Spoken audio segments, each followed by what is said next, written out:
మన భారత్కి నిజమైన మిత్రుడు ఎవరో తెలుసా? 1971లో ఇండియాకి పాకిస్తాన్కి మధ్య భయంకరమైన యుద్ధం జరిగింది. ఆ సమయంలో పాకిస్తాన్ సడన్గా ఇండియా పైన అటాక్ చేసింది. మన ఇండియా కూడా పాకిస్తాన్ పైన కౌంటర్ అటాక్ చేసింది.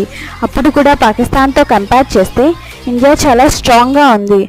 అందుకని పాకిస్తాన్ వేరే దేశాలను హెల్ప్ అడిగింది.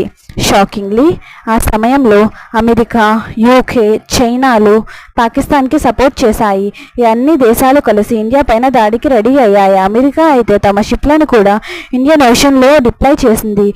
సముద్రం ద్వారా ఇండియాను అటాక్ చేద్దామని. ఆ సమయంలో మోస్ట్ పవర్ఫుల్ కంట్రీస్ అన్నీ ఇండియాకు ఎగనెస్ట్గా ఉన్నాయి. అప్పుడు మన ఇండియాకు హెల్ప్ చేయడానికి ఒక ట్రూ ఫ్రెండ్ వచ్చాడు. అదే రష్యా.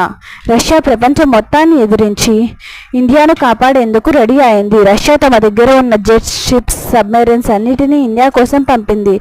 అంతేకాదు, ఇండియా మీద చిన్న దాడి జరిగినా ఆ దాడి రష్యా మీద జరిగినట్టు ఓపెన్గా అన్ని దేశాలకు వార్నింగ్ పంపింది. ఆ వార్నింగ్కి అమెరికా, యూకే, చైనాలు తోక ముడిచి పారిపోయాయి. మీలో ఈ విషయాన్ని కొత్తగా తెలుసుకునే వాళ్ళు సబ్స్క్రైబ్ చేయండి.